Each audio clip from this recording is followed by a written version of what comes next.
Dear students, welcome to IACE. So today's our discussion, Constable Grant Test number 7, explanation, quantitative aptitude explanation.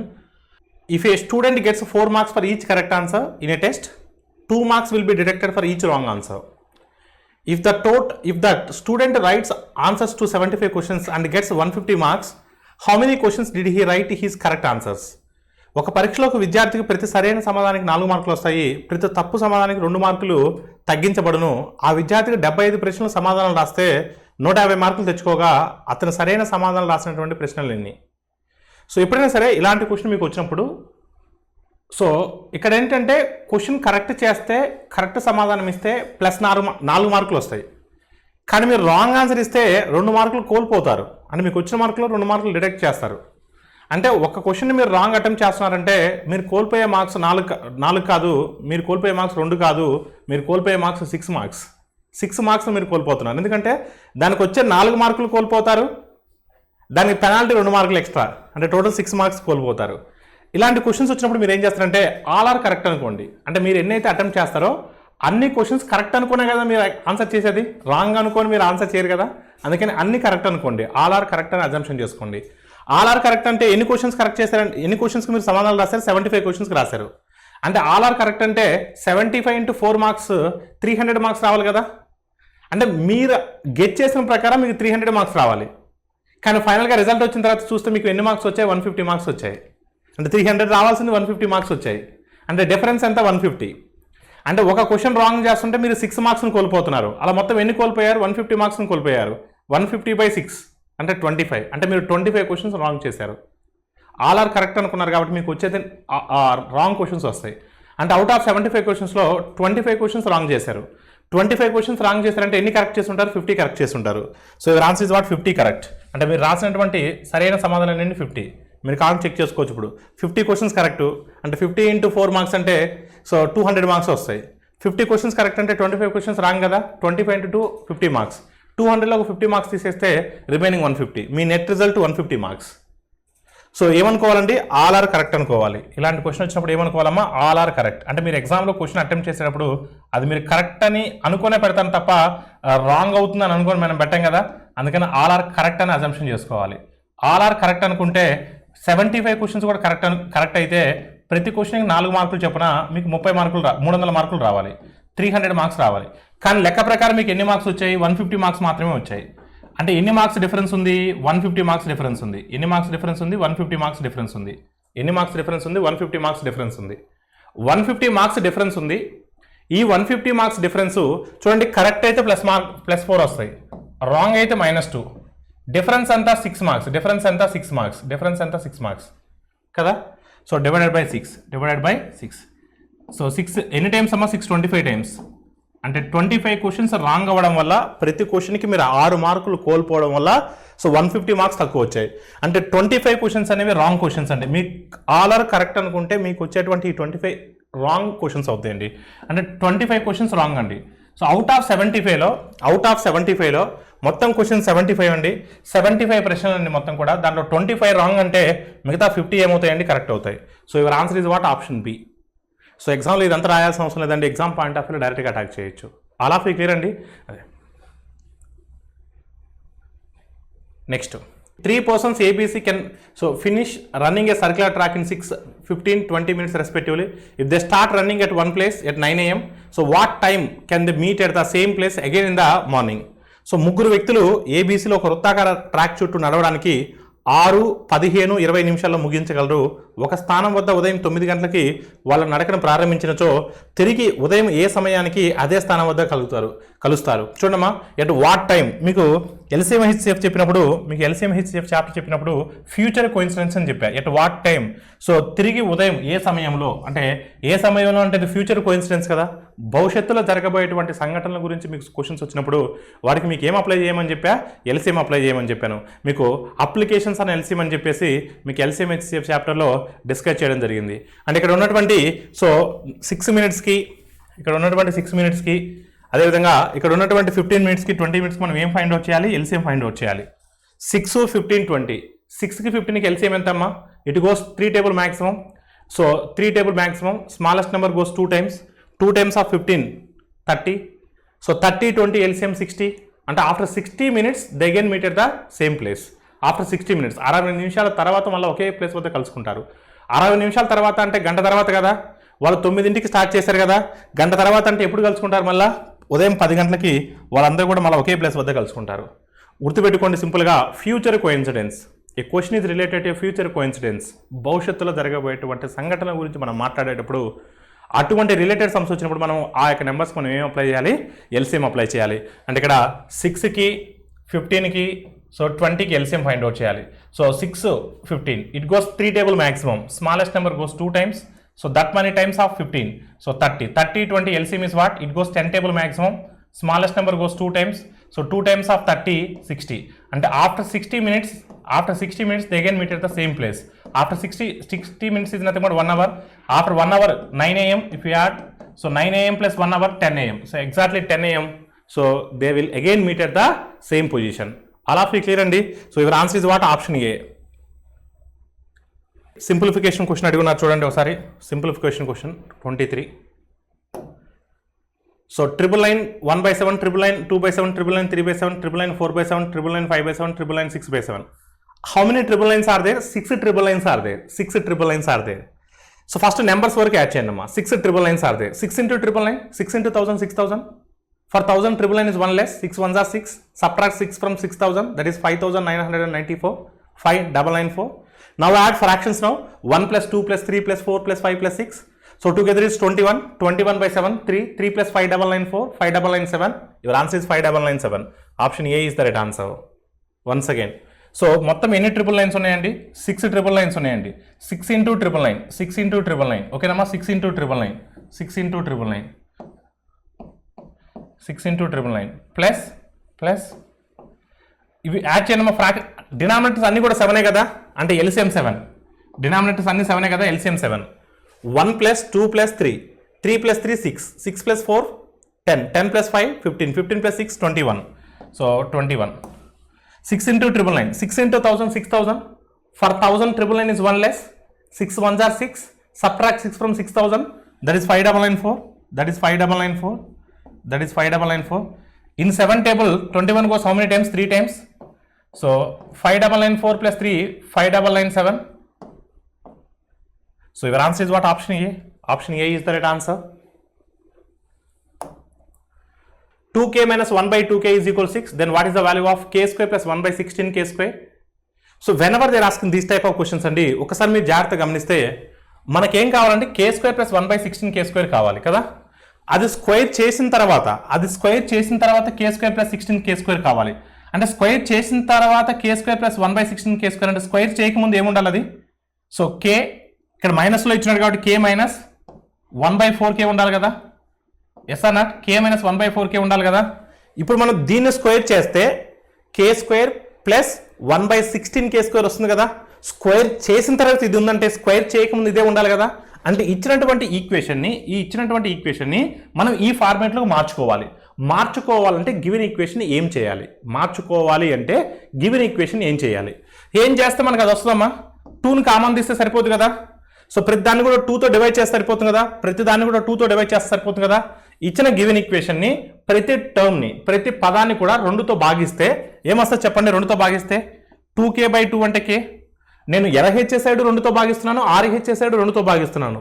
అందుకనగా so మనకు original వాల్యూకి ఎటువంటి change ఉండదు. So 2k/2 that is nothing but k minus 2తో divide చేస్తున్నాం కాబట్టి ఇక్కడ ఏమొస్తుందండి? 4k వస్తుంది. 2తో divide చేస్తే 6/2 అంటే ఎంతమ్మా? 3 వస్తుందా లేదా? ఎస్ అన్నా? మనకు కావాల్సిన k minus 1/4k వచ్చిందా లేదా? ఇప్పుడు దీన్ని స్క్వైరింగ్ అని బోత్ సైడ్ చేస్తే మనకు కావాల్సిన వాల్యూ వస్తుందా లేదా? ఎస్. ఇప్పుడు స్క్వైరింగ్ అని బోత్ సైడ్ చేయండి. k square plus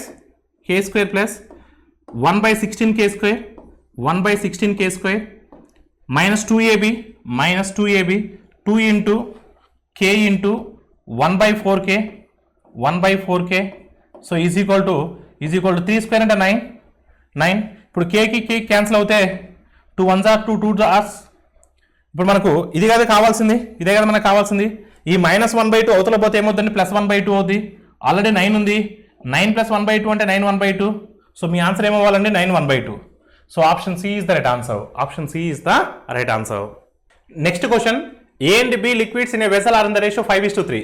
If 16 liters mixture remove and add liquid B of the same quantity, the ratio being 3:5. What is the quantity of the mixture in that vessel? ఒక పాత్రలో ఏబీల ద్రవాలు 5:3 నిష్పత్తిలో ఉన్నాయి. 16 లీటర్ల మిశ్రమాన్ని తొలగించి అదే పరిమాణంలో బి ద్రావణాన్ని కలపగా నిష్పత్తి 5:3గా అయింది. అయితే ఆ పాత్రల మిశ్రమం పరిమాణం ఎంత? అమ్మ ఒకసారి కానీ మీరు చూస్తే ఇనిషియల్గా 5:3 నిష్పత్తిలో ఉందండి, 5:3. సో 5:3 అంటే మొత్తం ఎన్ని పార్ట్స్ అంటే 8 పార్ట్స్.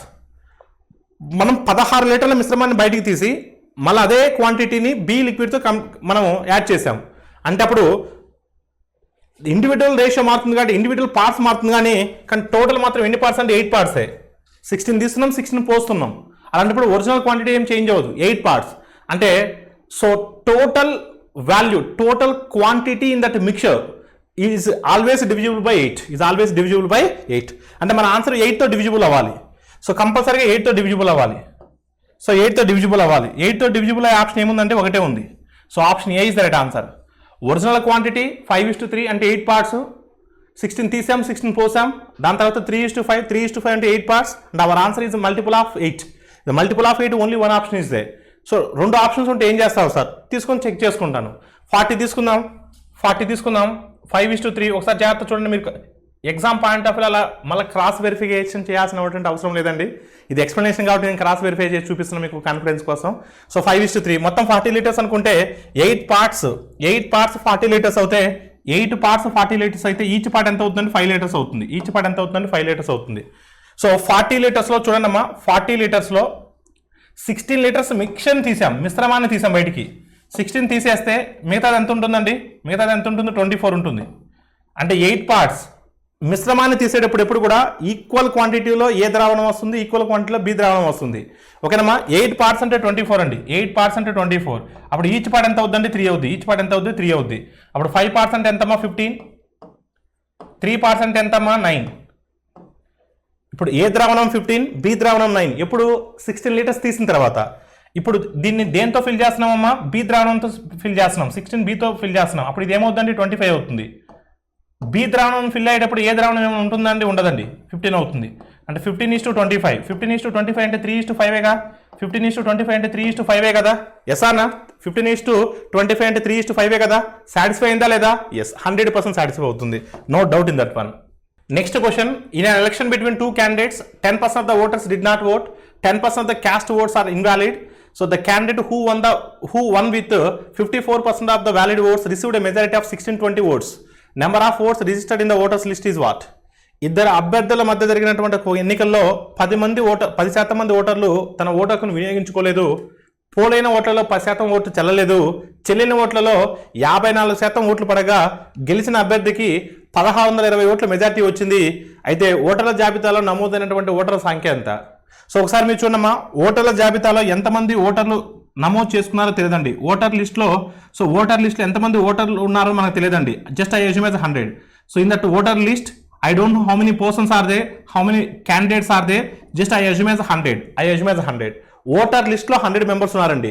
10% ఓటు వేయలేదు. అంటే 10% ఓటు వేయలేదు అంటే ఓటు వేసిన వాళ్ళు ఎంతమంది అండి? 10% వేయలేదు అంటే మిగతా 90 మంది వేసినట్టేగా. 10% వేయలేదంటే రిమైనింగ్ 90% వేసినట్టే కదా. ఎస్ ఆర్నా? 100 మెంబర్స్ అనుకుంటున్నాను. 10% ఓటు వేయలేదు అంటే రిమైనింగ్ 90% ఓటు వేసినట్టే కదా. ఎస్, ఆ ఓటు వేసిన వాళ్ళలో 10% ఓటు చెల్లలేదు. ఓటు వేసిన వాళ్ళల్లో ఓటు ఎంతమంది వేశారు? 90 మంది వేశారు. ఆ 90 మందిలో 10% చెల్లలేదు. అంటే చెల్లిన ఓట్లు ఎన్ని అవుతాయండి? 10% ఎంత? ఫస్ట్ 90లో 10% 9. 90లో 10% 9 ఓట్లు చెల్లలేదు, 9 ఓట్లు చెల్లలేదు. చెల్లిన ఓట్లు ఎన్ని? వ్యాలిడ్ ఓట్స్ అన్ని 81. వ్యాలిడ్ ఓట్స్ అన్నమ్మా 81. ఎప్పుడైనా గుర్తుపెట్టుకోండి, at the time of the counting they consider only valid votes. ఓట్ల లెక్కింపప్పుడు ఓన్లీ వ్యాలిడ్ ఓట్స్ మాత్రమే కన్సిడర్ చేస్తారు. ఓటర్ లిస్ట్ని కన్సిడర్ చేయరు, పోలైన ఓట్లను కన్సిడర్ చేయరు. ఓన్లీ వ్యాలిడ్ ఓట్స్ మాత్రమే కన్సిడర్ చేస్తారు. ఈ 81లో విన్నింగ్ క్యాండిడేట్కి ఎంత వచ్చాయండి? 54% వచ్చాయి.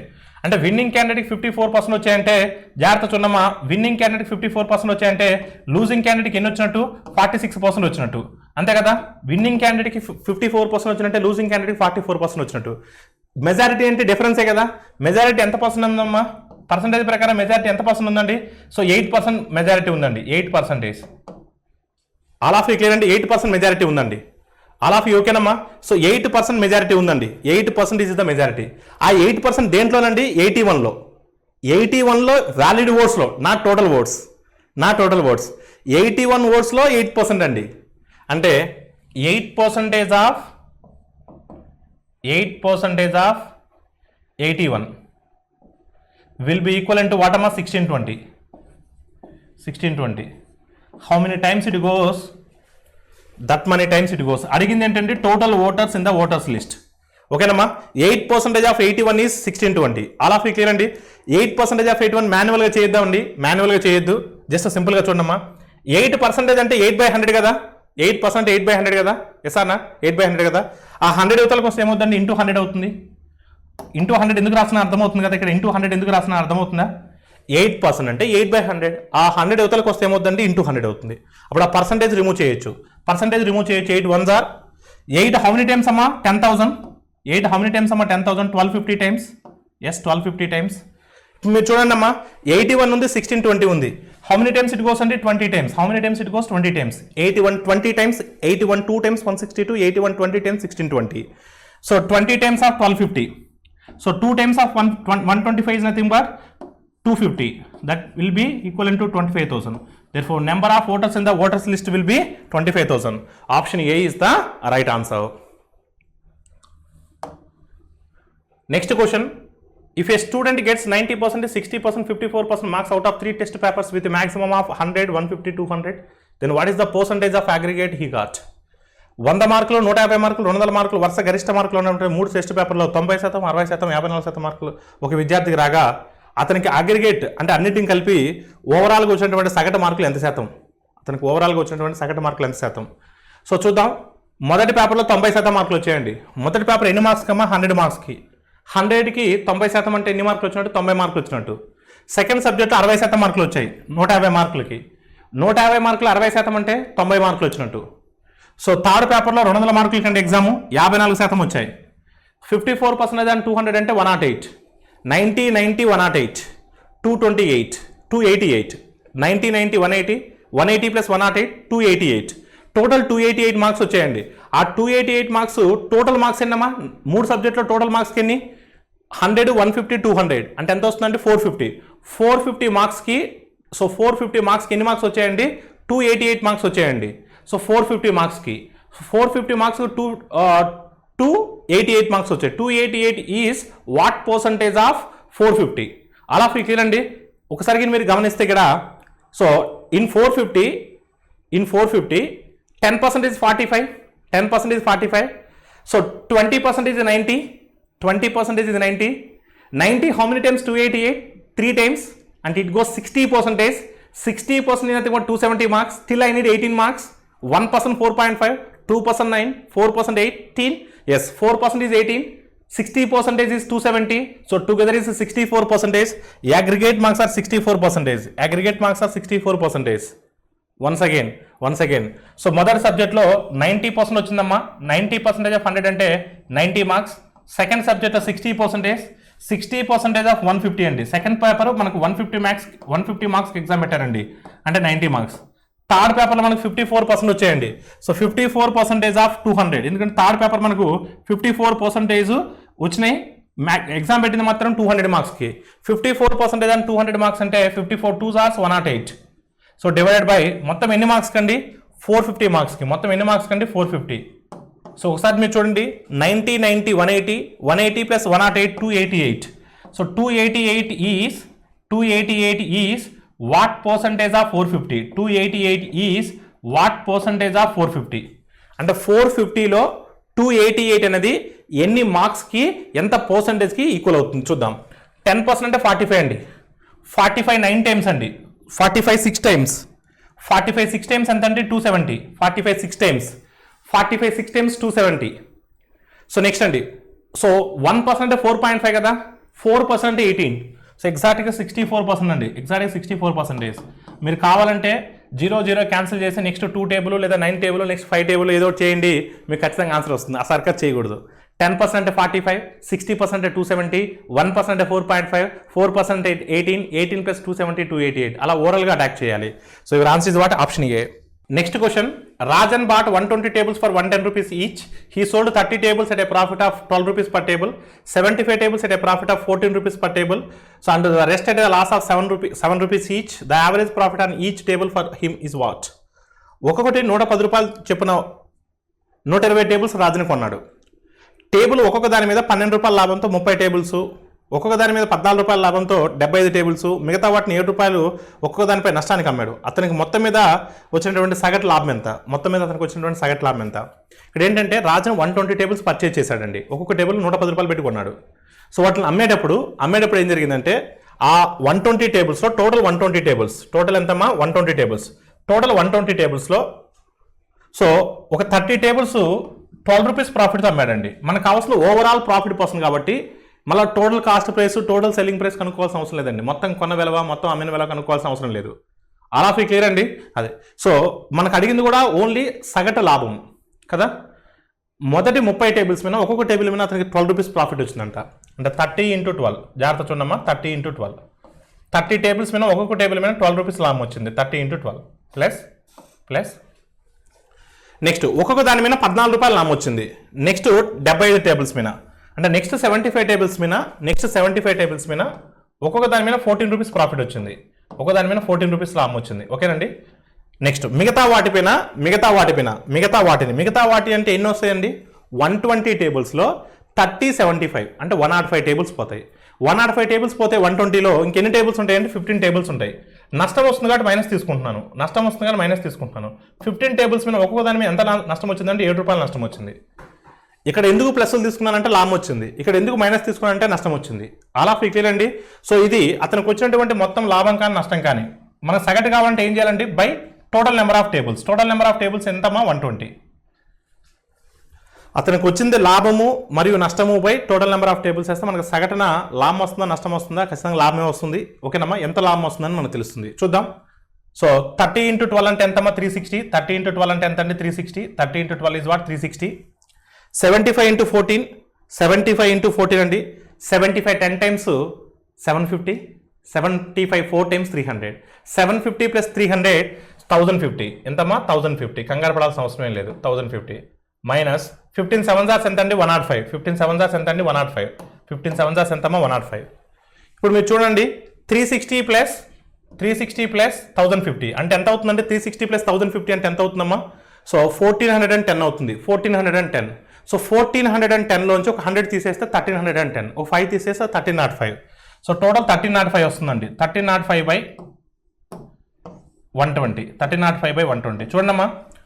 360 + 1050 1410. 1410లోంచి ఒక 105 తీసేస్తే 1305. 1305/120. 120 10 టైమ్స్ 1200. 120 10 టైమ్స్ 1200. 11 టైమ్స్ పోతుందా? 11 టైమ్స్ అంటే మనకి ఎంత వస్తుంది? 1320 వస్తుంది. 11 టైమ్స్ పోదు. 10 టైమ్స్ కన్నా ఎక్కువ, 11 టైమ్స్ కన్నా తక్కువ. చూడమ్మా, 10 టైమ్స్ కన్నా ఎక్కువ, 11 టైమ్స్ కన్నా తక్కువ. ఇది అప్రాక్సిమేట్లీ 10 ఉందండి. 120 10 టైమ్స్ అంటే 1200. కానీ మనకు ఆల్మోస్ట్ 120 11 టైమ్స్ అంటే 1320. అంటే 11కి చాలా దగ్గరగా ఉండాలి, 11కి తక్కువగా ఉండాలి.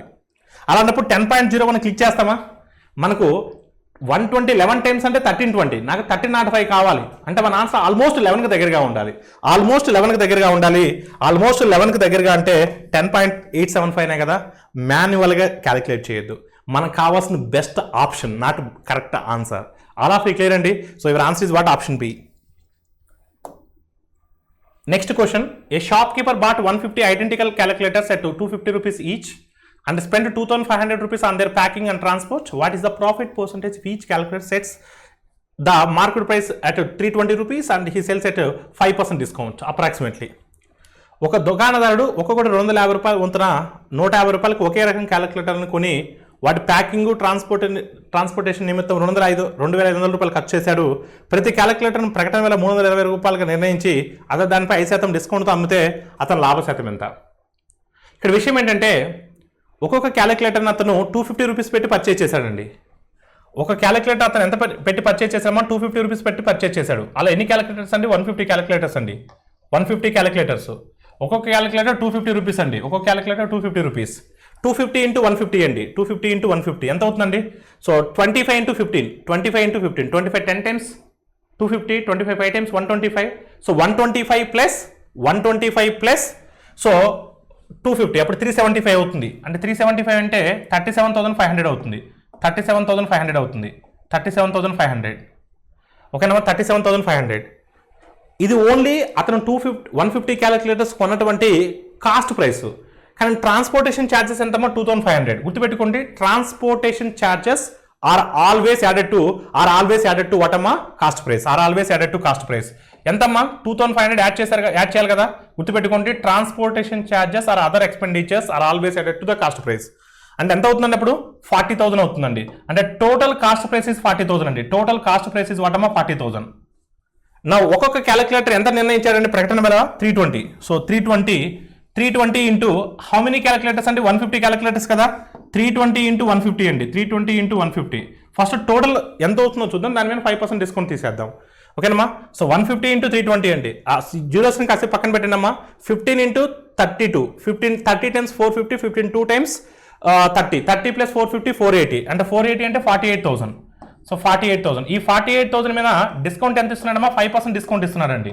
5% డిస్కౌంట్ ఇస్తున్నాడు. 5% ఎంతమ్మా 10% 4,800, 5% 2,400. If you subtract 2,400 remaining is what 45,600. అంటే 45,600 ఇస్ వాట్ అమ్మా total selling price. This is what total cost price. This is what total CP. This is total CP. So this is what total SP. So total SP మొత్తం అమ్మిన వెల. అప్పుడు profit ఎంతమ్మా 5,600. Profit ఎంత అంటే 5,600. 5,600 is always calculated on cost price. Cost price is what 40,000. So forgot about that zeros అండి. Forgot about that zeros. So 4 zeros automatically get cancelled. 4 table. So 56 goes how many times అండి? 4 table 56 goes 14 times. Therefore your overall profit percentage is what 14%. Option A is the right answer. Next question. The principal of 1550 was lent in 2 parts. The first part was at 8%. And the second part at 6%. If the total interest at the end of the year is 106 rupees, what is the amount given at the rate of 6%? 1,750 రూపాయలు అసలును 2 భాగాలుగా అప్పు ఇచ్చాడు. మొదటి భాగం 8% వడ్డీ, రెండో భాగం 6% వడ్డీతో ఇచ్చారు. సంవత్సరం మొత్తం మీద అతనికి వచ్చినటువంటి వడ్డీ 106 రూపీస్ అయితే 6% వడ్డీ రేటుతో ఎంత ఇచ్చున్నారు చూద్దామమ్మా. కొంతేమో 8% వడ్డీ రేటుతో ఇచ్చున్నారు, మరికొంతేమో 6%తో ఇచ్చున్నారు, మరికొంత ఓవరాల్గా ఎంత ఇచ్చినా మనకు తెలియదు. ఓవరాల్గా ఎంత రేట్ ఆఫ్ ఇంట్రెస్ట్ వచ్చిందో మనకు తెలియదు. సో అది మనం ఫైండ్ అవుట్ చేయాలి. సో ఓవరాల్గా ఇంట్రెస్ట్ ఎంత వచ్చిందండి 106 రూపీస్ వచ్చింది. ఓవరాల్గా ఇంట్రెస్ట్ ఎంత వచ్చిందండి 106 రూపీస్ వచ్చింది. ఆ 106 రూపీస్ దేని మీద వచ్చిందండి? ఆ 106 రూపీస్ దేని మీద వచ్చింది? ప్రిన్సిపల్ మీద కదా. Interest is always calculated and principal ఓన్లీనా. అంటే 1550 ఎస్ అన్నా. This is what overall rate of interest. మొత్తం వడ్డీ బై మొత్తం అసలు ఈజ్ నథింగ్ బట్ సో మొత్తం మీద వడ్డీ rate. Total interest by total principal is nothing but overall rate of interest. ఆ ఓవరాల్ రేట్ ఆఫ్ ఇంట్రెస్ట్ మనం ఇక్కడ తీసుకుంటే అప్పుడు మనకు ప్రిన్సిపల్స్ రేషియో వస్తుంది, అప్పుడు ఈజీ అవుతుంది. ఓకేనండి. అదే సో ఎంత వస్తుందండి? సింపుల్గా ఏం చేస్తారంటే ఇక్కడ 5 టేబుల్తో క్యాన్సిల్ చేయండి, అంత మించింది ఏమీ లేదు. 0 క్యాన్సిల్ అవుతుంది. 5 టేబుల్తో క్యాన్సిల్ చేస్తే సో 0 క్యాన్సిల్ చేయండి. 5 టేబుల్తో క్యాన్సిల్ చేస్తే ఎంత వస్తుందండి? So 106 into 2. 5 టేబుల్తో క్యాన్సిల్ చేస్తే 531 times 155. 5 2 times 2 106 times 212. 212 by 31% వస్తుందండి. దాన్ని యాజ్ ఇట్ ఈజ్ గా రాసేయండి అమ్మా. 212 by 31. ప్రతి దాన్ని కూడా 31తో మల్టిప్లై చేయండి అమ్మా. ప్రతి వన్ కూడా 31తో మల్టిప్లై చేయండి. ఎప్పుడైనా గుర్తుపెట్టుకోండి, ఈ మిక్చర్స్ ఆర్ ఎలిగేషన్ ద్వారా మనం సమ్మం చేసేటప్పుడు ఎప్పుడైనా ఇలా భిన్నాలు వస్తే భిన్నాలను డైరెక్ట్గా చేయొద్దు. ప్రతి దాన్ని కూడా హారంతో మల్టిప్లై చేయండి. ప్రతి దాన్ని కూడా డినామినేటర్తో మల్టిప్లై చేస్తే మీ క్యాలిక్యులేషన్ సింపుల్ అవుతుంది. ఓకేనండి. ఇక్కడ 8 into 31. So 8 into 31 is how much అండి? 8 into 31 is how much అమ్మా? 248. 8 into 31 is how much అండి? 248. ఇక్కడ 31 క్యాన్సిల్ అవుతుందండి. సో 6 into 31 అంటే ఎంతమ్మా? 186. 6 into 31 అంటే ఎంతమ్మా? 186. ఇప్పుడు చూడండి 186కి 212కి డిఫరెన్స్ ఎంతమ్మా? 186కి 212కి డిఫరెన్స్ ఎంత అండి? 14 ఒక 12 26. డిఫరెన్స్ ఎంతమ్మా? 26 is to ఇక్కడ 248కి 212కి డిఫరెన్స్ ఎంతండి? 36. డిఫరెన్స్ ఎంతమ్మా? 36. సో 2 టేబుల్లో 213 times 218 times. మొత్తం ఎన్ని పార్ట్స్ అంటే 31 పార్ట్స్ అండి. టోటల్ 13 18 అంటే 31 parts. 31 parts in nothing but total principal is how much and 1550. 31 parts in nothing but 1550. So 31 table how many times it goes? 50 times. And one part will be equivalent to 15. అడిగిన question ఏంటంటే 6% వడ్డీ రేటుతో ఇచ్చినటువంటి principal ఎంత, 6% rate of ఇంట్రెస్ట్తో ఇచ్చినటువంటి principal ఎంత, 6% ఇదే కదా అంటే సెకండ్ వన్ కదా. సో 18 పార్ట్స్ ఇచ్చున్నానమ్మా. 18 into 50 అంటే 900 అంటే 6%కి ఇచ్చినటువంటి అసలు ఎంతమ్మా 900 rupees. So your answer is what, option A is the right answer. Next question. So triangle ABC is similar to triangle PQR. So triangle PQR, triangle ABC are in the ratio 256:441 and PR is equal to 12 cm, then AC is equal to what? త్రిభుజం ABC, త్రిభుజం PQR స్వరూప త్రిభుజాలు. So అలా ఇచ్చి ఉన్నాడంటే స్వరూప త్రిభుజాలు అండి, స్వరూప త్రిభుజాలు. So త్రిభుజం PQR, త్రిభుజం ABCల వైశాల్యాల మధ్య నిష్పత్తి 256:441 మరియు PR is equal to 12 cm అయితే AC is equal to what? ఎప్పుడైనా గుర్తుపెట్టుకోండి, రెండు ట్రయాంగిల్స్ సిమిలర్ ట్రయాంగిల్స్ అయితే, రెండు ట్రయాంగిల్స్ స్వరూప త్రిభుజాలు అయితే, స్వరూప త్రిభుజాలు. సో ABC PQR అనేవి స్వరూప త్రిభుజాలండి. సో స్వరూప త్రిభుజాల యొక్క నియమాలు మీకు తెలుసండి, ఆల్రెడీ మనం క్లాస్లో డిస్కస్ చేస్తున్నాము. ఓకేనమ్మా, ఏంటండి? సో త్రిభుజం ABC యొక్క వైశాల్యం, ఇక్కడ PQR యొక్క వైశాల్యం అన్నారు కదా. సో త్రిభుజం PQR వైశాల్యము, త్రిభుజం area of triangle PQR by area of triangle ABC is equal to corresponding sides యొక్క the squares of corresponding sides, the squares of corresponding sides అండి. అంటే PQ square by AB square, అదేవిధంగా so QR square by BC square, QR square by BC square is equal to so PR square by AC square. So ఈ relation మనం తీసుకుంటామండి. ఇక్కడ ఇచ్చిన given డేటాలో మనకు సో పిఆర్కి ఏసీకి రిలేషన్ ఇచ్చాడండి, పిఆర్కి ఏసీకి రిలేషన్ ఇచ్చాడు. అంటే మనం సో ఏం తీసుకుంటామండి, త్రిభుజం PQR యొక్క వైశాల్యం ఎంతమ్మా 256. సో 256 మనం 16 అని రాసుకోవచ్చా, 441 మనం 21 అని రాసుకోవచ్చా, నేను దాన్ని హోల్ స్క్వేర్ అని రాస్తున్నాను, నష్టమేం లేదు కదా. 16 అంటే 16 స్క్వేర్ అంటే 256, 21 స్క్వేర్ అంటే 441, 256/441 నేను సో 16/21 హోల్ స్క్వేర్ రాసుకుంటున్నాను. ఈజ్ ఈక్వల్ టు మనకు రిలేషన్ పిఆర్కి ఏసీకి ఇచ్చారు కాబట్టి ఈ రిలేషన్ తీసుకుంటున్నాను. ఓకేనమ్మా. సో పిఆర్ అంటే ఎంత అండి, ఇక్కడ మనకు 12. సో 12 బై ఎంతమ్మా, మనకు ఏసీ కావాలి, 12 స్క్వేర్ బై ఏసీ స్క్వేర్ కదా. So 12/AC whole square. ఇక్కడ ఈ స్క్వేర్కి క్యాన్సిల్ అవుతుందండి, దానికోసం నేను ఆ విధంగా రాశాను. ఇప్పుడు గిన మీరు చూసినట్లయితే సో 12 టేబుల్తో మీరు 4 times therefore AC is equal 21 into 3 అంటే 63/4, 15 టైమ్స్ 60, 3/4 అంటే 0.75. Therefore AC is equal to what, 15.75. So 15.75. Option B is the right answer. Next question. A rectangle is 30 centimeters in length and its area is 720 square centimeters. By increasing its length somewhat, its area is 1/4 times the old area and the previous area. So then the perimeter of the rectangle after increasing the length. ఓకేనమ్మా, ఒక దీర్ఘ చతురస్రాకారం యొక్క పొడవు 30 సెంటీమీటర్లు, వైశాల్యం 720 చదరపు సెంటీమీటర్లు. దాని పొడవును కొంత పెంచడం వల్ల దాని వైశాల్యం పాత వైశాల్యంకు 1/4 రెట్లు అయింది. అయితే పొడవు పెరిగిన తర్వాత దీర్ఘ చతురస్రాకారం యొక్క చుట్టుకొలత ఎంత?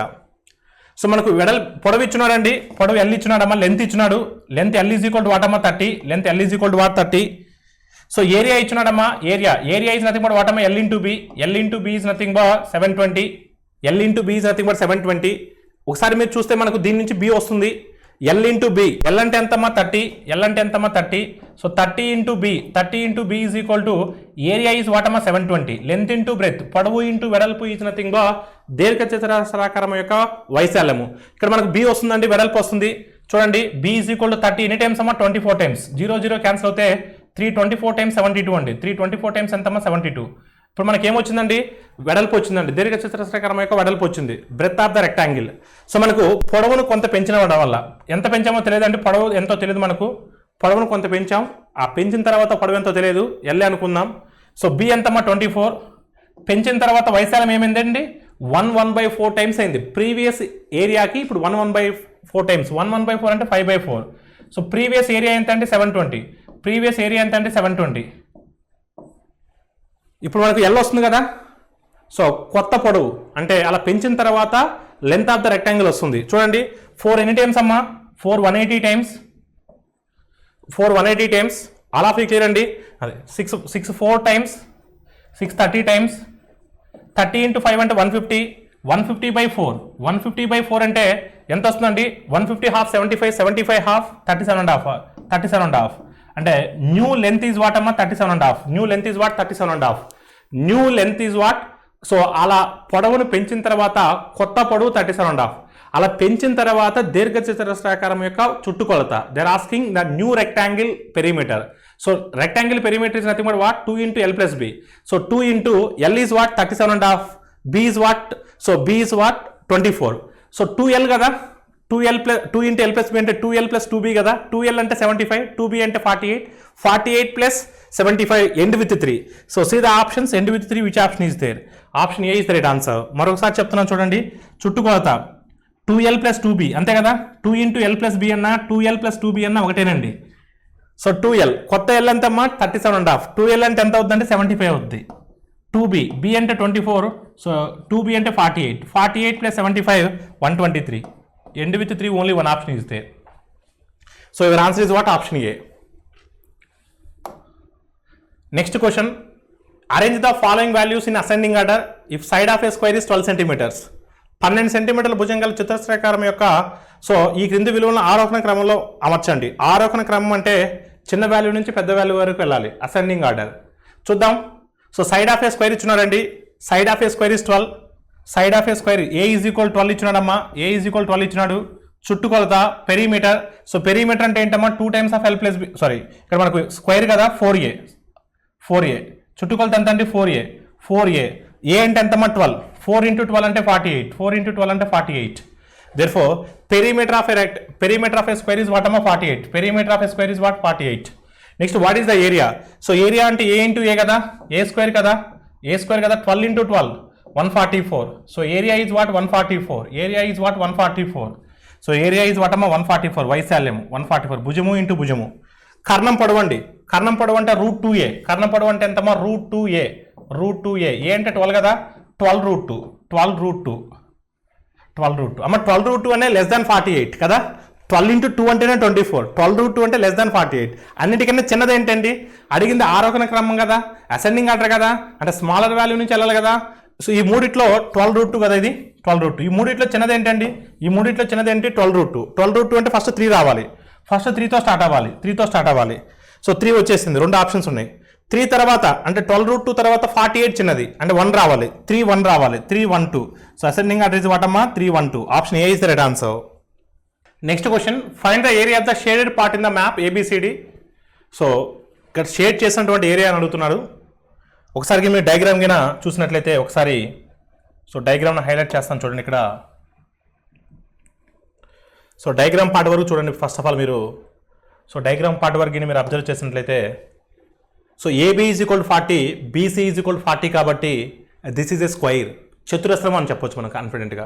అంటే ఇప్పుడు మనం చతురస్ర వైశాల్యంలో నుంచి AFB త్రిభుజ వైశాల్యానికి మనం సబ్ట్రాక్ట్ చేసినట్లయితే AFB త్రిభుజ వైశాల్యానికి మనం సబ్ట్రాక్ట్ చేసినట్లయితే మనకు ఆన్సర్ వస్తుంది. So what is the square area అండి? సైడ్ ఇంటూ సైడ్ అంటే 40 into 40 1600, 40 into 40 is what అమ్మా? 1600. This is what? Entire square area. దాంట్లో నుంచి మనము ఈ త్రిభుజ వైశాల్యాన్ని కింద సబ్ట్రాక్ట్ చేసినట్లయితే, త్రిభుజ వైశాల్యాన్ని అంటే AFBని కింద మనం సబ్ట్రాక్ట్ చేసినట్లయితే చూడండి, ఈ AFBని కింద మనం సబ్ట్రాక్ట్ చేసినట్లయితే సో ఈ త్రిభుజం యొక్క భూమి ఎంతమ్మా? 40. ఈ త్రిభుజం యొక్క భూమి ఎంత అంటే 40. హైట్ ఎంత ఉంటుందండి? 40. హైట్ ఎంత ఉంటుందమ్మా? 40. సో భూమి 40, ఎత్తు 40. అప్పుడు ఎంత అవుతుందండి? హాఫ్ ఇంటూ భూమి ఇంటూ ఎత్తు, half into base into height. So half into base into height 40. So 2 ఎన్ని టైమ్స్ అమ్మా? 20 టైమ్స్. సో 20 into 40 800, 1600 minus 800 ఇది కూడా 800. షేడ్ చేసినటువంటి భాగం యొక్క వైశాల్యం ఎంత అండి? Option A is the right answer.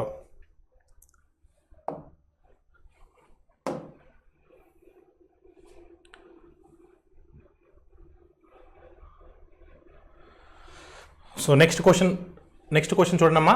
A is equal to √3 minus √2 by √3 plus √2, B is equal to √3 plus √2 by √3 minus √2. Then find the value of A square by B plus B square by A is equal to what? First of all మనం దీన్ని ABని ఎల్సిఎంగా తీసుకుంటే ఏబీని ఎల్సిఎంగా తీసుకుంటే అప్పుడు ఏమొస్తుందండి మనకు ఏ cube plus b cube వస్తుంది. ఏ cube plus b cube వస్తుంది కదా. So దీన్ని మనం ఫైండ్ అవుట్ చేయాలి ఇప్పుడు. So first of all A value ఎంత అంటే రేషనలైజేషన్ చేయండి. ఇక్కడ √3 + √2 ఉంది కాబట్టి దాన్ని మనం మైనస్తో, అంటే ఇక్కడ ప్లస్ ఉంది కాబట్టి నేను మైనస్తో న్యూమరేటర్ని డినామినేటర్ని మల్టిప్లై చేస్తానండి. చూడండి √3 - √2 బై √3 + √2. డినామినేటర్లో ప్లస్ ఉంది కాబట్టి రేషనలైజేషన్ చేస్తున్నాను. సో న్యూమరేటర్ని మైనస్తో చేస్తున్నాను √3 - √2తో, డినామినేటర్ని కూడా √3 - √2తో చేస్తున్నాను. సేమ్ మల్టిప్లై చేస్తున్నాను కాబట్టి ఒరిజినల్ వాల్యూ ఎటువంటి చేంజ్ ఉండదు.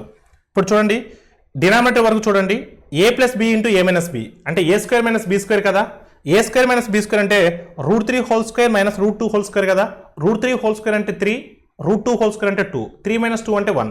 అంటే డినామినేటర్ వాల్యూ ఏమైపోతుందండి 1 అయిపోతుంది. డినామినేటర్ వాల్యూ ఏమైపోతుంది 1 అయిపోతుంది. ఇది a - b × a - b, a - b² a - b² అంటే a² అంటే 3 ప్లస్ b² అంటే 2. సో -2ab అంటే 2 × √6, √a × √b అంటే √ab కదా, √6. అంటే ఏ వాల్యూ ఎంత అవుతుందండి ఫైనల్గా 5 - 2 √6 అవుతుంది. ఏ వాల్యూ 5 - 2 √6 అవుతుందండి. సో సిమిలర్గా బి వాల్యూ కూడా సేమే ఉంటుంది కాబట్టి బీది మైనస్ ఉంది.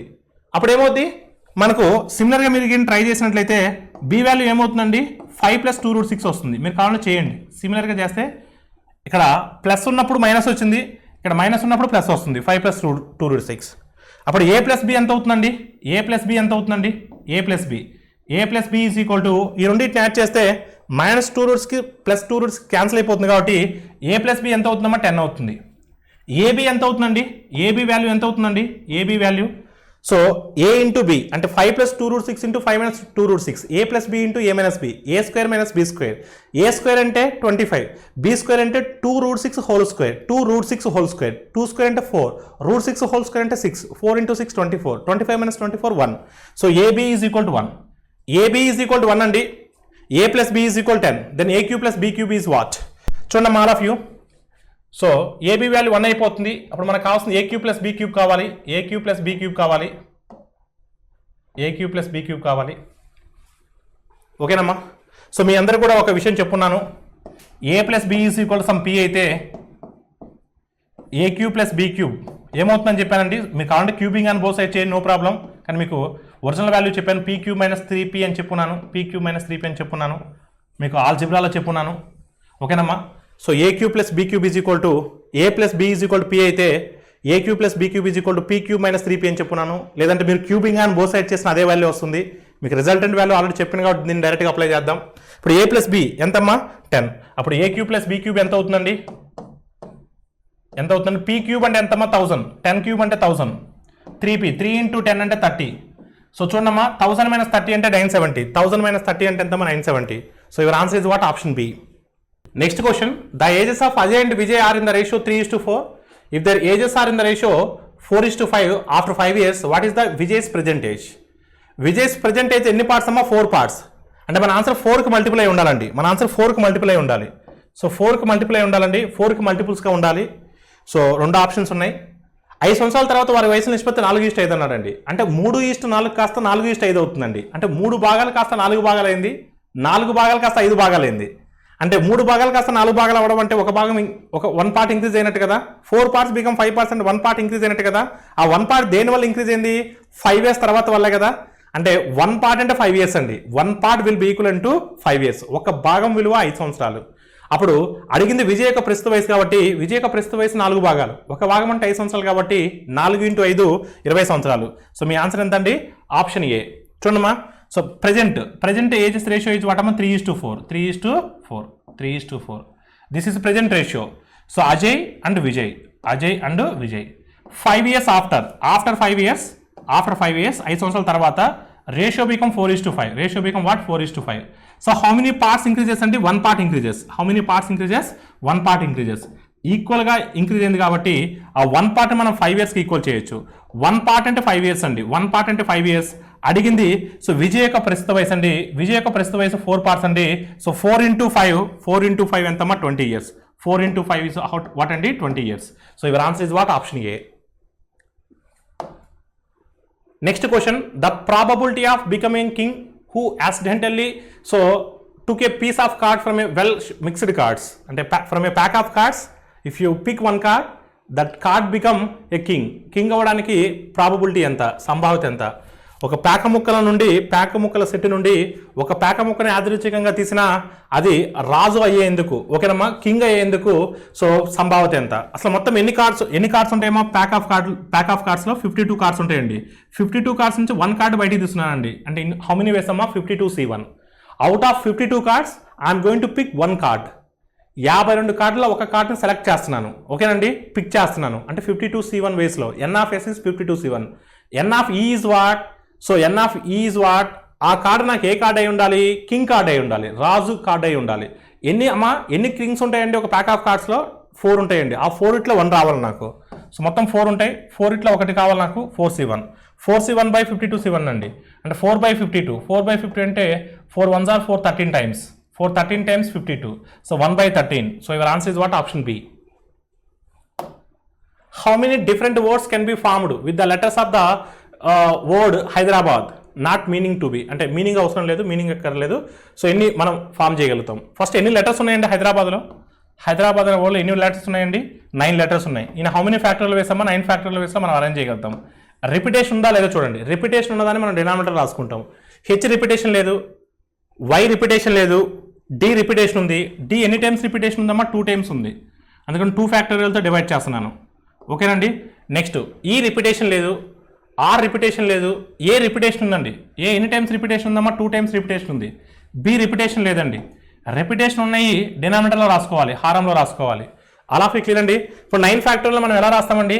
9 into 8 into 7 into 6 into 5 into 4 into 3 into 2 into 1 divide by. So 2 factorial అంటే 2నే, 2 ఫ్యాక్టోరియల్ అన్న 2నే. 2కి 2 క్యాన్సిల్ అవుతుంది. 2 1s are 2 2s are. Multiply చేయనమ్మా. 3 2s are 6, 6 5s are 30, 36 are 180, ఓకేనమ్మా. So 187s are 1260. 187s are ఎంతమ్మా? 1260. 9 8 చేసి ఎంతమ్మా? 72. So 72 into 1260. 72 into 1260. అంటే మన ఆన్సర్ 1 జీరోతో ఎండ్ అవ్వాలి. సో 1 జీరోతో ఎండ్ అవ్వాలి. ఒకసారి మేము చూస్తే సో 1260 into 70 అంటే ఆల్మోస్ట్ మనకు ఆన్సర్ అనేది 9000లో వచ్చే ఛాన్స్ అయితే లేదు. 9000లో వచ్చే ఛాన్స్ లేదు.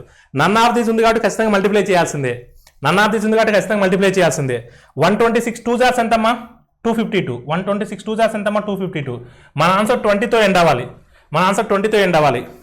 ఇది 0 ఉంది కానీ 0 ప్లే చేసా. 126 2s are ఎంత అండి? 252. అంటే 25 అనేది క్యారీ ఫార్వర్డ్గా ఉంటుంది. 126 7s are అండి. 126 7s are. 127s are 840. 127s are 840. 6 7s are 42. 42 plus 840 882. 882కి మనం క్యారీ ఫార్వర్డ్ 25 యాడ్ చేయాలి. 25 యాడ్ చేస్తే ఎంత అవుద్దమ్మా? 907. అంటే 907 20 అంటే 90,720. So your answer is what? Option A. Next question. 25 students in a class, 17 of them were boys. The average height of the girls is 160. The average height of that class is 156.6. What is the average height of the boys?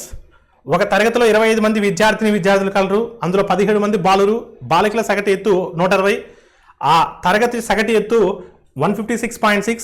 అయితే బాలుగా సగటు ఎత్తు ఎంత? అంటే boys యొక్క average height ఎంత? చూడమ్మా, మొత్తం 25 members ఉన్నారండి.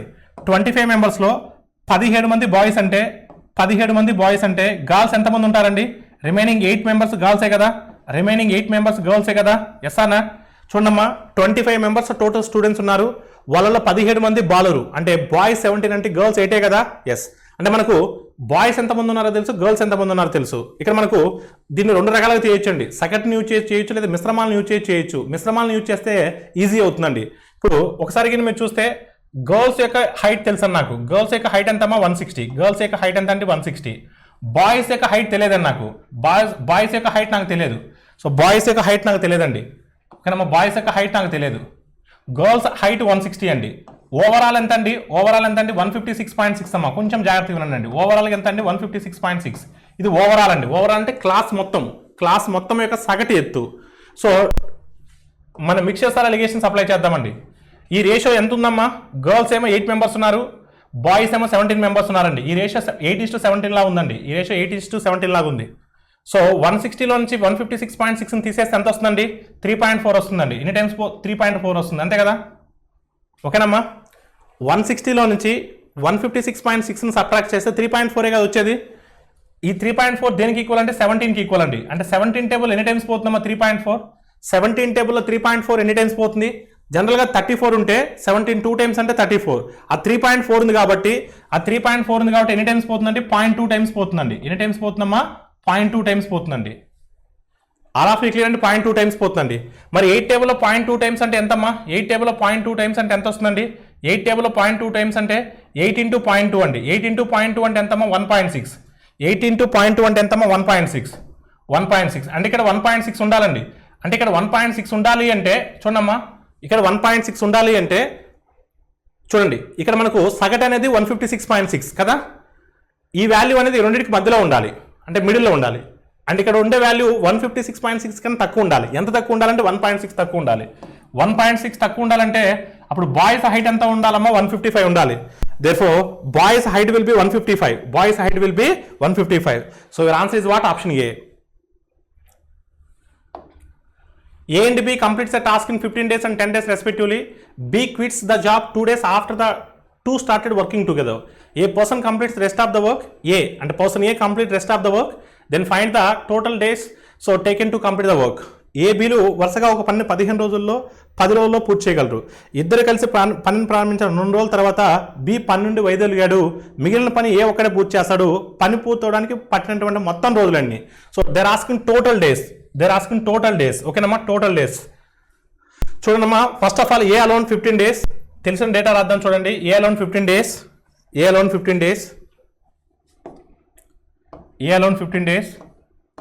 So B alone 10 days. B alone 10 days. First of all, our target is to find out total work. So మొత్తం పని ఎంత ఉంది అంటే ఎల్సిఎం చేస్తాం. 15కి 10కి ఎల్సిఎం ఎంతమ్మా? 30. 15కి 10కి ఎల్సిఎం ఎంతమ్మా? 30. ఎల్సిఎం ఈజ్ 30 అండి. ఎల్సిఎం ఈజ్ వాట్ అమ్మా? 30. ఎందుకంటే 5 table it goes maximum. Smallest number goes 2 times of 15 30. So total work 30 అండి. సో ఏ 15 డేస్లో చేయగలడు అంటే డేకి ఎన్ని యూనిట్స్ చేయగలడు? 2 యూనిట్స్ చేయగలడు. బి 10 డేస్లో చేయగలడు.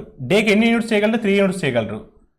ఇక్కడ వరకు ఏ సమ్మకైనా మనం టైమ్ అండ్ వర్క్లో కామన్గా చేస్తామండి. ఇప్పుడు వర్క్ ఎవరు స్టార్ట్ చేశారు? ఇద్దరు కలిసి స్టార్ట్ చేశారు.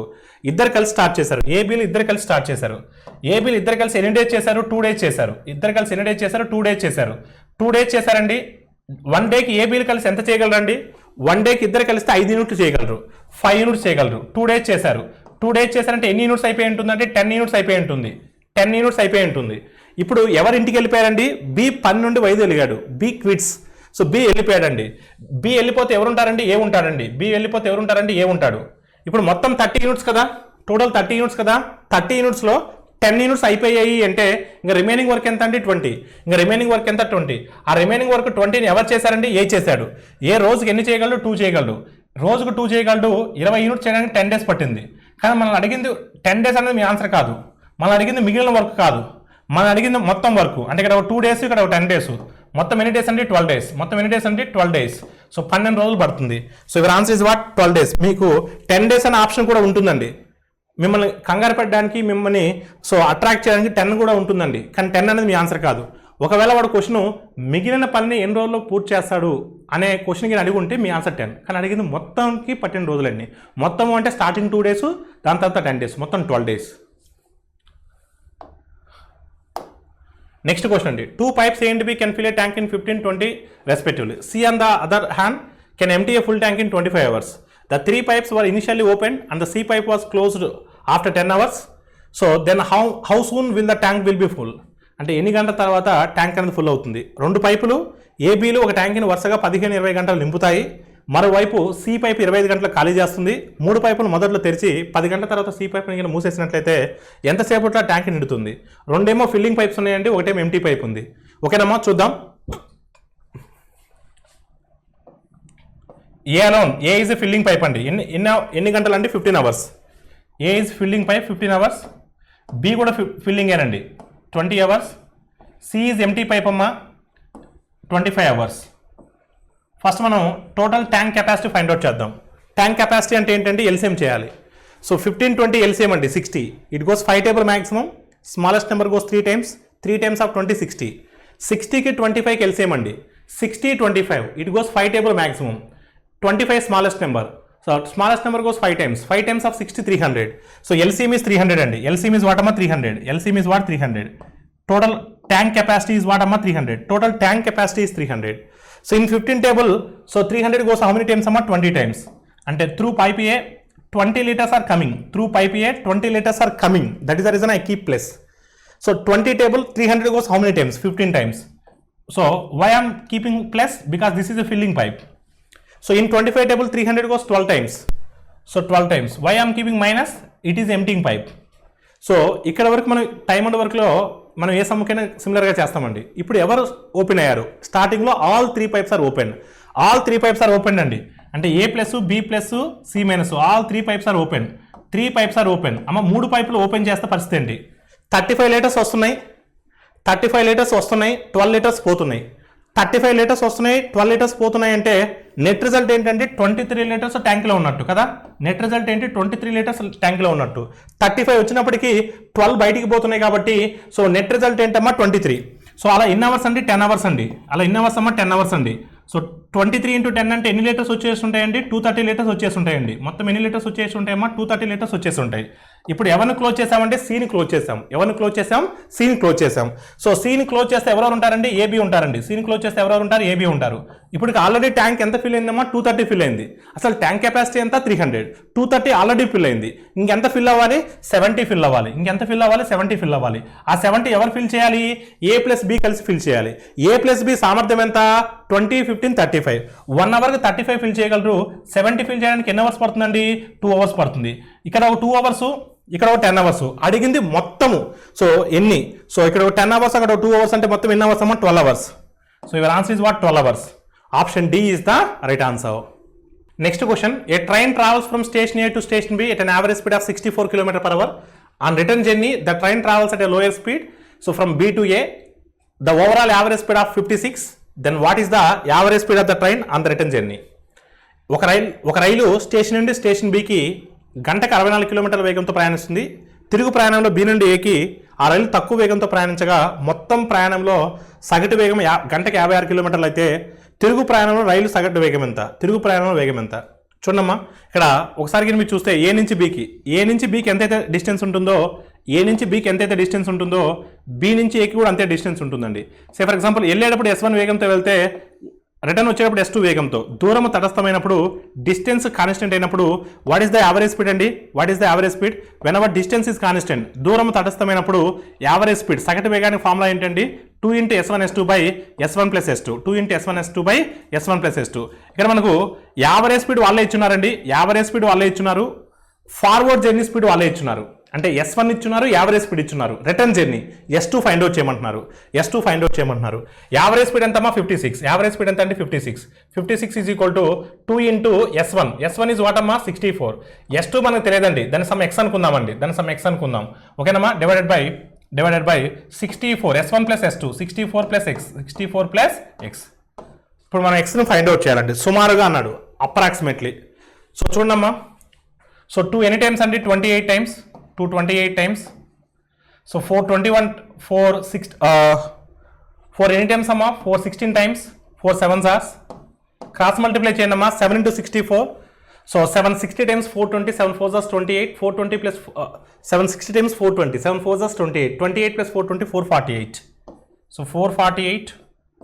7 into x, 7x is equal to 16x. 7x అవతల పోతే ఏమవుతుందండి? 7x అవతల పోతే 9x అవుతుంది. Therefore 9x is equal to 448. 448 అమ్మ అప్రాక్సిమేట్లీ 448 అనేది అప్రాక్సిమేట్లీ 450 కదా. సో 9 టేబుల్లో 450 ఎన్ని టైమ్స్ పోతున్నాం? అప్రాక్సిమేట్గా 50 టైమ్స్ పోతుందండి. Approximately 50 times. So your answer is what? 50. Return journey. So return తిరుగు ప్రయాణంలో అతని సగటు వేగం ఎంత అంటే సుమారుగా 50. 50 కన్నా కొంచెం తక్కువ ఉంటుంది. 50. సో 50కి దగ్గరగా ఉంటుంది. So option B is the right answer. Next question. The speed of the boat in still water is 8 km/h. And that of the flow of the current is 2 km/h. The boat takes 12 hours to travel from A to B and back. The distance from A to B will be what? నిలకడ నీటిలో ఒక పడవ వేగం గంటకి 8 కిలోమీటర్లు, ప్రవాహ వేగం గంటకి 2 కిలోమీటర్లు. ఒక పడవ ఏ నుండి బీకి వెళ్ళి తిరిగి వచ్చేటప్పుడు పట్టు కాలము, సో తిరిగి వచ్చుటకు అంటే పోయేటప్పటికి రావడానికి కలిపి 12 గంటలు పట్టింది. అయితే ఏ నుంచి బీకి దూరం ఎంత? ఏ నుంచి బీకి ఎంత దూరం ఉందో తెలియదండి, నేను సమ్ డి అనుకుంటున్నాను. మొత్తం కాలము అంటే ఎగువకు టైము, ఎగువకు కాలము ప్లస్ దిగువకు కాలము. ఓకేనండి. సో మనకు పడవ వేగం ఇచ్చున్నాడండి. Speed of the boat B is equal to 8. Speed of the boat B is equal to what? 8. Speed of the boat B is equal to 8. ప్రవాహ వేగము అంటే speed of the current C is equal to 2. Speed of the current C is equal to what? 2. ప్రవాహ వేగం 2. B తెలుసు, C తెలుసు అండి. So B తెలుసు, C తెలుసు. అప్పుడు ఎక్స్ ఎంత అవుతుందండి? ఎక్స్ అంటే దిగువకు వేగము, ఎక్స్ అంటే బి ప్లస్ సి అంటే 10, వై అంటే ఎగువకు వేగము అంటే బి మైనస్ సి అంటే 6. ఓకేనండి. ఇప్పుడు మనకు ఎగువకి కాలము ప్లస్ దిగువకు కాలము కలిపితే మొత్తం కాలము. ఎగువకి కాలం ఎలా ఫైండ్ అవుట్ చేయగలం? ఎగువకు దూరము బై ఎగువకు వేగము. ఎగువకు దూరం డి అంటే upstream distance by upstream speed. Upstream distance is d, upstream speed is what? Y is equal to 6 plus downstream distance. Upstream distance will be equivalent to downstream distance. అంటే దిగువకు దూరము d, దిగువకు వేగము downstream speed అంటే x 10 is equal to total time is what అమ్మా? 12 hours. అంటే ఇప్పుడు మనం d ప్లేస్లో ఏం ప్లేస్ చేస్తే సో మనకు 12 వస్తుంది. d ప్లేస్లో చూడండి అమ్మా, d ప్లేస్లో ఏం సబ్స్టిట్యూట్ చేద్దాం చూడండి. 60కి 10, 6 10 అండి. 6 10 చూద్దాం, లేదంటే ఎల్సిఎం చేసేయండి. 6 10 ఎల్సిఎం ఇస్ 30. 30 అంటే 5d, 30 అంటే 3d ఈజ్ ఈక్వల్ 30 ఇంటూ 12 అంటే 360. 8d ఈజ్ ఈక్వల్ 360 అండి. d ఈజ్ ఈక్వల్ టు 360/8 అంటే 45. therefore d is equal to what? 45. 845 times 360. 840 times 320. 8 5 is 40 plus 320 360. Exactly. d is equal to 45 kilometers. A నుంచి b కి దూరం ఎంత అంటే 45. So your answer is what? Option A. Next question. 300 meters long train travels at 35 km/h. 200 meters long another train at a speed of 25 km/h. When the first train was traveling in the opposite direction of the second one, how long did it take to two trains meet each other, cross each other? 300 మీటర్ల పొడవు గల ఒక రైలు 35 కిలోమీటర్ల గంట వేగంతో అనదరు 200 మీటర్ల పొడవు గల మరొక రైలు గంటకి 25 కిలోమీటర్ల వేగంతో రెండు ఒకదానికి ఒకటి ఎదురెదురు దిశలో ఒక రైలు మరొక రైలుని దాటడానికి ఎంత సమయం పడుతుంది? ఒక రైలు మరొక రైలుని దాటడానికి ఎంత సమయం పడుతుంది? సో మీకు ఆల్రెడీ రైళ్ల మీద సమస్యలు చెప్పున్నాను, problems on trains. So one train is crossing another train. When both the trains are in motion, then time is equal to what amma? They are asking time. Time is equal to what andi? Distance by speed. Distance ante eppudaina gurtupeట్టుకోండి, ఒక రైలు మరొక రైలుని దాటుతుంది అంటే if one train is crossing another train, distance will be length of the first train plus length of the train 2. Length of the first train plus length of the train 2. Length of first train is what amma? 300. Length of second train is what amma? 200. So length of first train plus length of second train is nothing but distance. So distance by speed, both the trains are in motion na, then we are going to take relative speed. ఎప్పుడైనా గుర్తుపెట్టుకోండి, if two objects are in motion simultaneously, then we are going to take relative speed. సాపేక్ష వేగము. ఒకే సమయంలో రెండు వస్తువులు గమనంలో ఉంటే మనం సాపేక్ష వేగం తీసుకుంటాం. సాపేక్ష వేగం ఏ డైరెక్షన్ అండి? వ్యతిరేక దిశ, ఆపోజిట్ డైరెక్షన్. అంటే S1 plus S2 అండి 25 35 60 25 35 60, but you have to convert them into meter per second 5/18. So look at here and all of you. 6 1s are 6 3s are ఓకేనమ్మా. 300 plus 200 500. సో 50 టేబుల్ 500 ఎన్ని times పోతుందమ్మా? 10 times పోతుంది. 3 comes to the numerator. 3 into 10 30. therefore it will take 30 seconds. It will take how many seconds అండి? 30 seconds. Option A is the right answer. Next question. What is the percentage increase in the volume if it's every side of a cube is 4 times? ఒక ఘనం యొక్క ప్రతిభుజాన్ని 4 రెట్లు చేసినా దాని ఘనపరిమాణంలో పెరుగుదల శాతం ఎంత? ఘనపరిమాణం ఎంతో తెలియదండి నాకు. So V is equal to, so ఘనం యొక్క ఘనపరిమాణం V is equal to A cube, A into A, yes or not? So cube volume V is equal to A cube. I don't know volume, I assume as 100.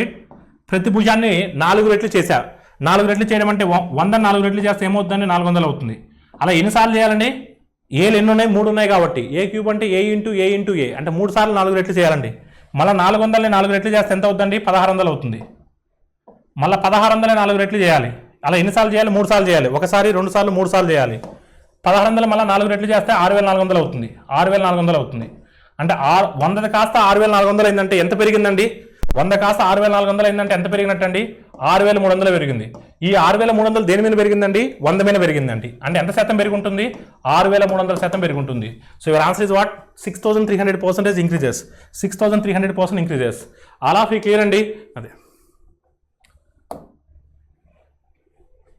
Next question అండి. If the radius is 7 units and the height is 6 units then the match the following. వ్యాసార్థం 7 యూనిట్లు, ఎత్తు 6 యూనిట్లు ఉంటే ఈ క్రింది వాటిని జతపరచండి. So వ్యాసార్థం 7 అండి. అంటే r is equal to 7, r is equal to what అమ్మ 7, r is equal to what 7. ఎత్తు h is equal to what అమ్మ 6, h is equal to what అమ్మ 6. సో వృత్త వైశాల్యము సర్కిల్ ఏరియా అంటే ఏంటమ్మా? πr square. Circle area is what? πr square. Pi అంటే 22/7 కదా, pi అంటే 22/7 కదా. సో 22/7 ఇంటూ 7 ఇంటూ 7, 7 ఇంటూ 7, 7కి 7 క్యాన్సిల్ అవుతే 22 7 దాస్ ఎంతమ్మా? 154. అంటే ఏ అనేది 3ని సూచించాలి. ఏ అనేది దేన్ని సూచించాలంటే 3. ఏ 3తో ఉండేటువంటి ఆప్షన్ ఏముందో చూద్దాం. ఏ 3తో ఉండేటువంటి ఆప్షన్ ఏముందో చూద్దాం. చూడండి అమ్మా, ఆప్షన్ చూడండి. ఏ 3తో ఉన్నటువంటి ఆప్షన్స్ ఎన్ని ఉన్నాయో చూద్దాం. A3, సో A3, A2 ఉంది, A4 ఉంది, A3 ఉండాలి. అలా ఉన్న ఆప్షన్ ఒకటే ఉందండి. సో ఒకవేళ 2 ఆప్షన్స్ ఉంటే మిగతా చెక్ చేద్దామండి. అనవసరంగా టైం వేస్ట్ చేయొద్దు. ఓకేనండి, ఇది ఎక్స్ప్లెనేషన్ కాబట్టి మీకు కావాలంటే మిగతా కూడా చెప్తానండి. సో కానీ మన రెగ్యులర్ ఎగ్జామ్ పాయింట్ ఆఫ్ వ్యూలో మాత్రం డైరెక్ట్గా అటాక్ చేయాలి. ఓకేనమ్మా, చూద్దాం. సో నెక్స్ట్ ఏమంటే కోన్ వాల్యూమ్ ఫార్ములా ఏంటండి? 1/3 πr²h, 1/3 πr²h. Cone volume 1/3 πr²h. శంకు యొక్క ఘనపరిమాణం 1/3 πr²h. Cylinder volume is what అమ్మ? πr²h. Cylinder volume is what అమ్మ? πr²h. So curved surface area of the cylinder is what? 2πrh. మనకు r తెలుసు, h తెలుసు, వాటిలో substitute చేసి ఆన్సర్స్ చేయడమే. ఓకేనమ్మా, స్తూపం యొక్క వక్రతల వైశాల్యం 2πrh, స్తూపం యొక్క ఘనపరిమాణం πr²h, శంకు యొక్క ఘనపరిమాణం 1/3 πr²h. మీకు అందరికీ కూడా మెన్సురేషన్ చాప్టర్ అయిపోయింది. సో మెన్సురేషన్ చాప్టర్లో మనం ఇవన్నీ కూడా డిస్కస్ చేస్తున్నాం. ఆల్ ఆఫ్ యూ క్లియర్ అండి? అదే నెక్స్ట్ క్వశ్చన్ అంటే a Dwakra woman is 60 centimeters, 35 centimeters, 22 centimeters measured wax. So measured wax is used to make candles of 7 centimeters diameter and 4 centimeters height of candles made. Then total number of candles is what? ఒక డ్వాక్రా వనిత 60 సెంటీమీటర్లు, 30 సెంటీమీటర్లు, 22 సెంటీమీటర్ల కొలతలు గలటువంటి మైనంతో కొవ్వొత్తులు తయారు చేయాలనుకుంది. 7 సెంటీమీటర్ల వ్యాసము మరియు 4 సెంటీమీటర్ల ఎత్తుతో కవ్వొత్తులు తయారు చేసిన మొత్తం కవ్వొత్తుల సంఖ్య ఎంత? Total number of candles is how much? ఎప్పుడైనా గుర్తుపెట్టుకున్నామో మీకు చాలాసార్లు చెప్పున్నాను ప్రీవియస్ ఎక్స్ప్లెనేషన్స్లో కూడా. How many number of, so ఎన్ని కవ్వొత్తుల సంఖ్య ఎన్ని. సో అనేటప్పుడు n ఈజ్ ఈక్వల్ టు పెద్ద చిత్రం యొక్క ఘనపరిమాణం బై చిన్న చిత్రం యొక్క ఘనపరిమాణం. Volume of the big figure by volume of the small figure. n is equal to volume of the big figure అంటే పెద్ద చిత్రం యొక్క ఘనపరిమాణము బై, ఇక్కడ బిగ్ ఫిగర్ అంటే ఏంటమ్మా? క్యూబాయిడ్. LBEH అంటే cuboid. So volume of the big figure by volume of the small figure. So volume of the small figure. ఇక్కడ స్మాల్ ఫిగర్ అంటే ఏంటంటే candle. So candles look like cylinder. Candle is look like cylinder. ఓకేనమ్మా, ఎందుకంటే cylinder అని మీకు ఎలా తెలుస్తారంటే r ఇచ్చినాడు, h ఇచ్చినాడు. r h తెలిస్తే సిలిండర్ అనుకోవాలి దాన్ని. Volume of the small figure, అది ఏ ఫిగర్ కూడా మనం అంటే ఏ చిత్రమో కూడా మనం ఐడెంటిఫై చేయడం ఇంపార్టెంట్ అండి. r ఇచ్చాడు, h ఇచ్చాడంటే అది ఖచ్చితంగా సిలిండర్ అయి ఉంటుందండి. ఓకేనమ్మా, అదే volume of the big figure. Volume of the big figure అంటే ఇక్కడ L into B into H కదా. అంటే 60 into 35 into 22 by so volume of the cylinder అంటే πr²h. So πr²h 22/7 into r². r అంటే వ్యాసము 7 ఇచ్చున్నాడు, అంటే ఇప్పుడు వ్యాసార్థం 7/2 అవుతుంది. డయామీటర్ 7 ఇచ్చున్నాడు. సో అప్పుడు రేడియస్ ఏమవుతుందంటే 7/2 అవుతుంది. 7/2 ఇంటూ h వాల్యూ ఎంతమ్మా? h వాల్యూ ఎంత? 4 అండి. h వాల్యూ ఎంత? 4కి 4 క్యాన్సిల్ అవుతుంది, 7కి 7 క్యాన్సిల్ అవుతుంది, 22కి 22 క్యాన్సిల్ అవుతుంది. 7 1 7 5 టైమ్స్ 560 టైమ్స్ ఇస్ వాట్? 300. ఎన్ని క్యాండిల్స్ మనం ప్రిపేర్ చేయగలమండి? 300 క్యాండిల్స్ మనం ప్రిపేర్ చేయగలం. So number of candles are 300. Option D is the right answer. What is the remainder of 67 to the power of 67 plus 67 is divided by 66? 67 to the power of 67 plus 67ను 68తో భాగిస్తే వచ్చేటువంటి శేషం ఎంత? చూడమ్మా, ఇక్కడ మనకు rule తెలుసండి. Rule ఏంటంటే x⁴n plus a⁴n by x⁴n plus a⁴n is completely divisible by x plus a when n is odd. మీకు నెంబర్ సిస్టమ్ చెప్పున్నాను. ఓకేనండి, మీ అందరికీ నెంబర్ సిస్టమ్ చెప్పున్నాను. So test of divisibility, so మీకు ఈ యొక్క నియమాలు కూడా మీకు అన్నీ కూడా నేర్పించున్నాను మీకు నెంబర్ సిస్టంలో, సంఖ్యా వ్యవస్థలో. చూడమ్మా ఇక్కడ దీన్ని నేను ఎలా రాస్తానంటే 67 టు ద పవర్ ఆఫ్ 67 ఓకేనండి plus 1 to the power of 67 ఓకేనండి ప్లస్ 66 ఓకేనండి ప్లస్ 66 బై సో 67 నేను 67 ఏమని రాస్తున్నానంటే 67 నేను ఏమని రాస్తున్నానంటే 66 ప్లస్ 1 రాస్తున్నాను 1 పవర్ 67 అంటే 1 డివైడెడ్ బై 67 ప్లస్ 1